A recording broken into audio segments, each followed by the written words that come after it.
Good morning. It's good to see you all.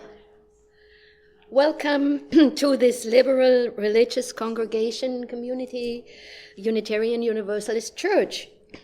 I am Dr. Stephanie Grollman, and I will serving as today's worship associate. Welcome to all of you who are joining us for worship today.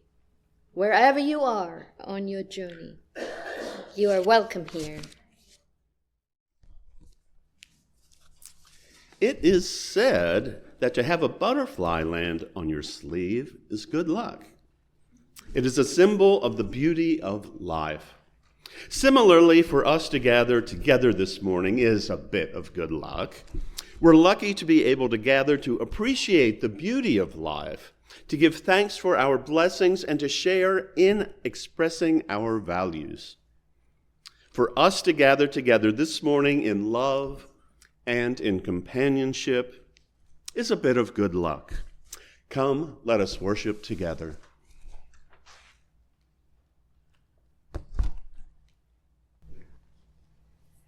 Our chalice lighting is next, and Marsha Ring is going to light the chalice for you. The chalice lighting is a symbol of Unitarian Universalism and the light of hope. Each Sunday, when we gather, we light this symbol of life.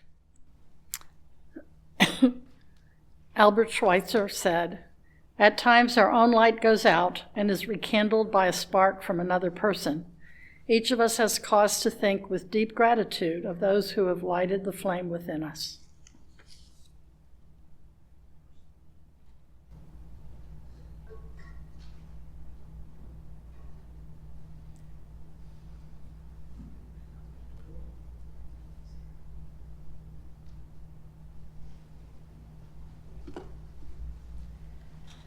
Thank you, Marsha. A covenant is the promise we make with one another about the way we walk together as a community, as a congregation. Please join me in reminding ourselves of this promise. Love is the spirit of this church, and service is its law. This is our great covenant, to dwell together in peace, to seek the truth in freedom, and to help one another.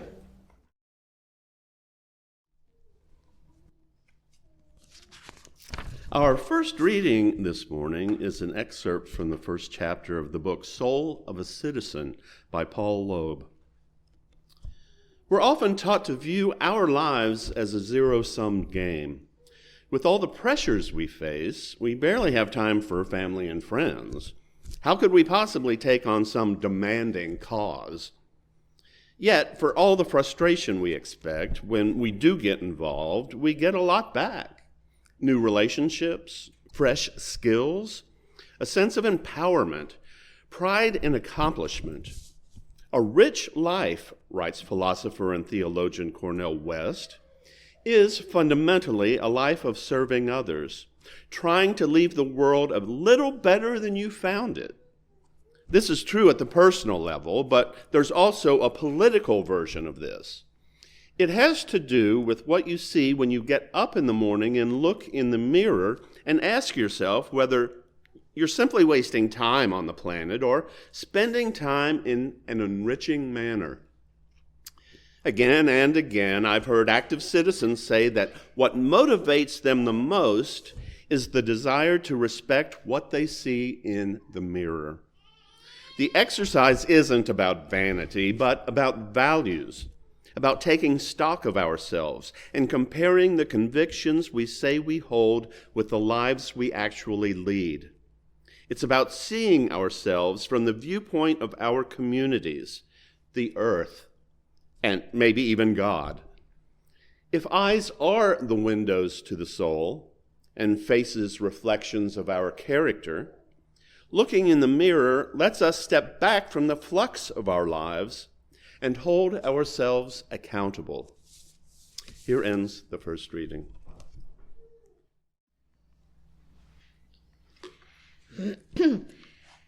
Our Our second reading is an excerpt from The Power of One, written by Bryce Courtenay. Always in life, an idea starts small. It is only a sapling idea.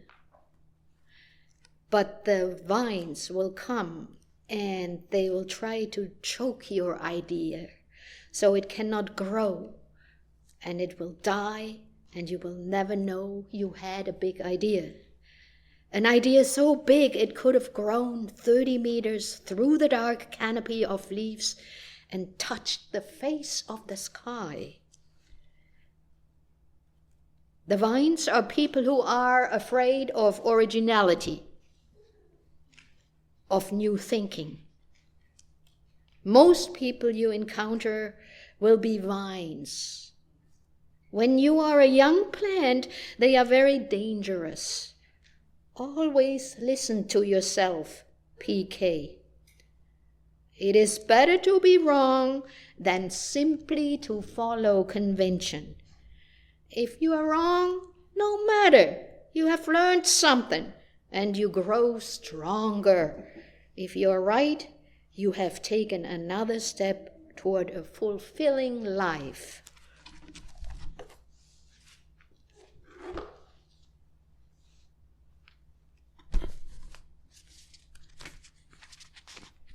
Well, thank you all for having me back. I've enjoyed my time guest preaching here, and a big thank you to Reverend Aya who invited me, and I hope that she's enjoying her vacation, and let her know she's welcome to invite me back if she wants to.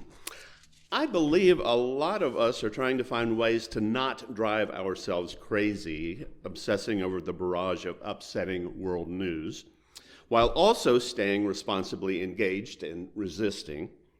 I wish I had some really good suggestions to share with you today, perfect ways to find appropriate balances of concern, engagement, and good mental health.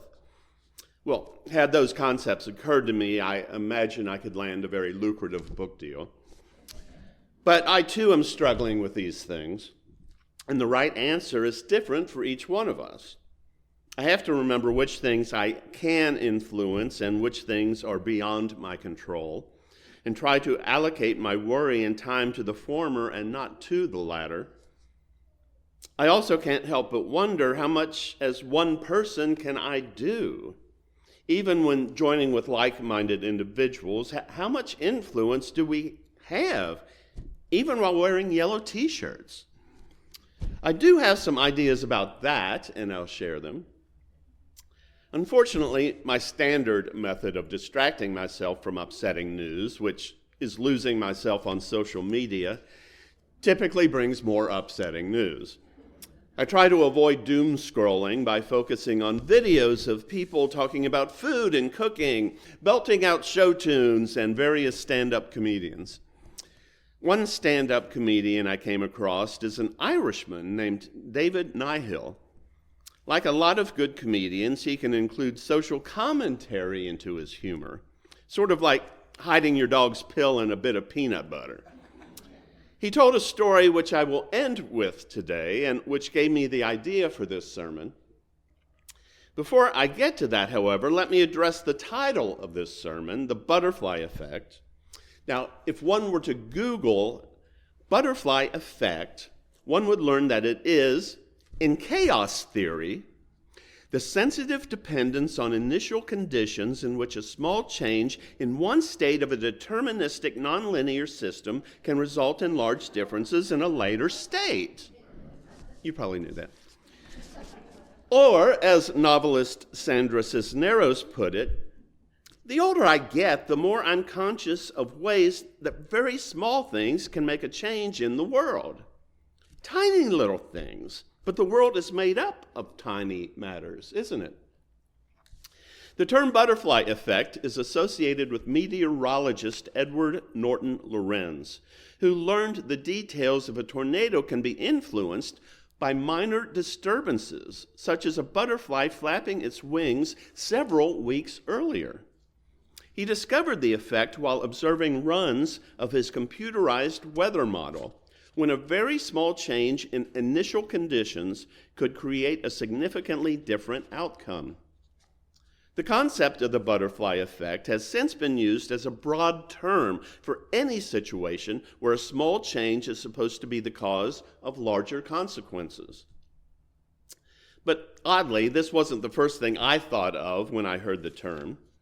I thought of a piece of fiction I read decades ago, a 1952 short story by Ray Bradbury titled A Sound of Thunder. In the story, set in the not-too-distant future, an adventurer named Eccles has booked a safari of sorts in a time machine to go back and shoot a Tyrannosaurus Rex. Now, to emphasize that this is a work of fiction, the backdrop of the story describes a good and competent person having just been elected president. To quote directly from the story, "Yes," said the man behind the desk, "we're lucky. If Deutscher had gotten in, we'd have the worst kind of dictatorship. There's an anti-everything man for you. A militarist, anti-Christ, anti-human, anti-intellectual. People called us up, joking but not joking. Said if Deutscher became president, they wanted to go live in 1492. Of course, it's not our business to conduct escapes, but to form safaris." End quote. In the story, Eccles does go back in time and shoots the dinosaur. Now, since even minute changes to the past might create unintended consequences, the Tyrannosaurus was carefully identified as one who was about to die by other circumstances anyway. Now, overwhelmed by the experience, to the horror of the guides, Eccles strays off the assigned path. After returning to the present, he realizes that Deutscher has indeed been elected president. I again quote the story. Eccles felt himself fall into a chair. He fumbled crazily at the thick slime on his boots. He held up a clod of dirt, trembling. No, it can't be. Not a little thing like that. No. Embedded in the mud, glistening green and gold and black, was a butterfly, very beautiful and very dead. Not a little thing like that. Not a butterfly, cried Eccles. End quote. The butterfly effect, how one minute change can have an impact. One person can certainly have an impact. I first heard about Julia Butterfly Hill when I taught a spirit play lesson at the UU Church in Sacramento.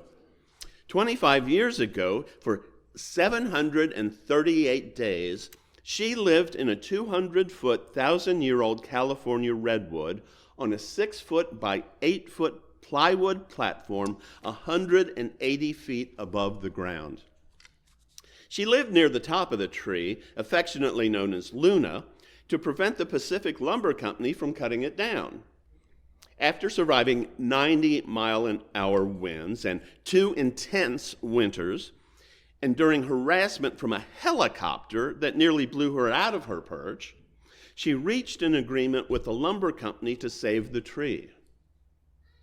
Now, I imagine no one would have dreamt a young woman nicknamed Butterfly would force a lumber company to negotiate.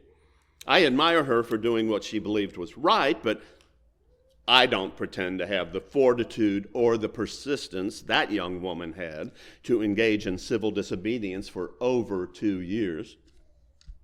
I know that I do not have the nerve to put my life in peril atop a tree, or probably even risk a business I worked hard to create. But Josh White, owner of Heretic Coffee Company in Portland, did. Last year, he learned that many families could lose SNAP benefits last November. So he made a bold promise. Anyone losing assistance could come in for a free breakfast burrito and cup of coffee, no questions asked. Critics warned him it could destroy his business. But he told ABC News he was willing to lose everything if it meant children wouldn't go hungry. What happened next was extraordinary. Over 11,000 people across the world began donating to support his mission. In just a short time, over $310,000 was raised, giving Heretic Coffee the ability to serve thousands of meals. Most of us don't own a business, and if we did, we might not put the future of our family and employees in jeopardy. But most of us can support, financially or otherwise, those who do make those bold decisions, thereby letting them know it was the right decision. We all have a part to play. But back to food videos on social media. There are two young British guys who travel the world trying different cuisines and making videos. In one video, they travel to Dollywood. They are over the moon when introduced to kettle corn, warm cinnamon bread, and platters of barbecue. The video reminded me that the Dollywood logo is Dolly's name in a fancy cursive adorning a giant butterfly. Her signature song became the 1974 hit Love is Like a Butterfly, which you heard during the offertory. If I had to name someone who is pretty much universally loved, it would be Dolly Parton. The British guys noticed while eating turkey legs that Dollywood has a sanctuary for bald eagles who are no longer able to fly. And according to NPR, she used some of the royalties she earned from Whitney Houston's cover of I Will Always Love You to invest in an office complex in a black neighborhood in Nashville. She thought it an apt way to honor Houston and said, "This is the house that Whitney built." Dolly Parton's Imagination Library turned 30 last year. It puts free books into the hands of children in the United States, Canada, the UK, Australia, and Ireland. In 2023, the Imagination Library gave its 200 millionth book. And in 2024, 1 in 7, which is 14% of children under the age of 5 in the US, received a book in the mail each month. Unlike the billionaires who race one another into space and deny food to children, Dolly has used her wealth for good. She created the library as a tribute to her father, who, although the smartest man she had known, was unable to read. Inspiring kids to love to read became my mission, Dolly said. In the beginning, my hope was simply to inspire the children in my home county, but here we are today with a worldwide program that gives a book a month to well over 3 million children.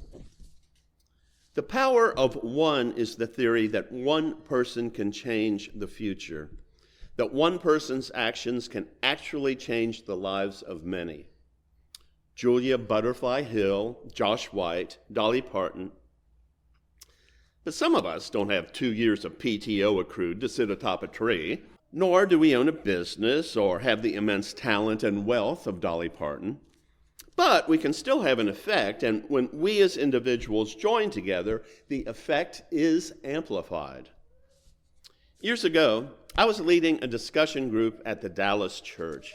We were reading the book Soul of a Citizen by Paul Loeb, which our first reading was from this morning.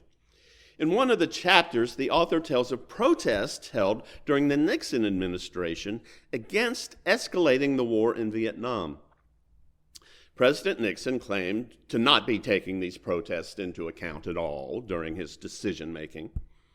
But years later, it was revealed that those protests had a profound impact on the decisions made and may have even helped stop a nuclear attack.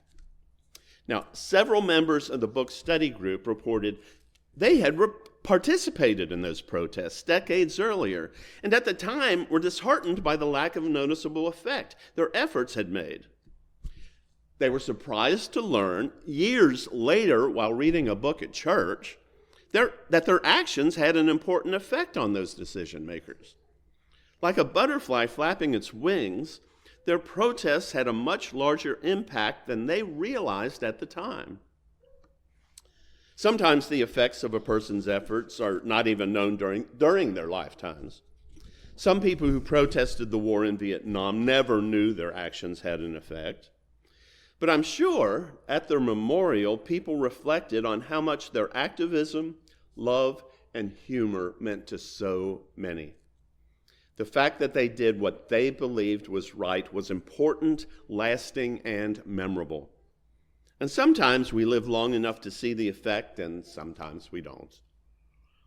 I was reminded of my story about the book group when I heard this one by David Nihill, the Irish comedian I talked about earlier. Now, I don't usually read such long passages as part of a sermon, but I found his story so interesting and compelling, I decided to share the whole thing. Now, if you'd like to hear him tell it in his beautiful Irish lilt, which I won't try to replicate, you can Google it. In Ireland, 41 years ago, we had 10 white ladies who worked in a grocery store. And they said, "We refuse to sell grapefruits imported from South Africa anymore in this grocery store. And by doing that, we're going to help end our apartheid. Who's with us?" And the whole of Ireland went, "We really don't like grapefruits, to be honest. More of a luxury product. And I don't know if you've looked outside recently, but we don't have any black people either. So best of luck with that strategy." To be honest, not a whole lot of people supported them. One or two politicians, but for the most part, the police were against them. The trade unions were against them. Dunn's store, the grocery store they worked in, was against them. And just a lot of the country. And they were delighted one day when this black fella called Nimrod showed up, and they were like, "Ooh, must be working. I've never seen a black guy before. And there's one out there right now, so we're having an impact." These ladies had never met a black person before, despite protesting on behalf of their rights. And this guy Nimrod said to the ladies, "What you're doing is so potentially impactful, I can't even really properly vocalize it. So I'm just going to stand with you every single day in solidarity until people pay attention." And he stood with them every single day for 6 months, walking 3 miles each way to get there with the ladies. And no one paid much attention, to be honest, and until it made its way to a rather interesting man, Archbishop Desmond Tutu. Yeah, on his way to pick up his Nobel Peace Prize, was like, "I got to meet the grapefruit ladies." And he did. He flew them over to meet with him in London, and because of that, another interesting guy in America got wind of it. He said, "I've never heard of a bunch of white people protesting something that affects them so little. This is fantastic. I have to meet with the grapefruit ladies." That was Reverend Jesse Jackson, and he did march with the grapefruit ladies.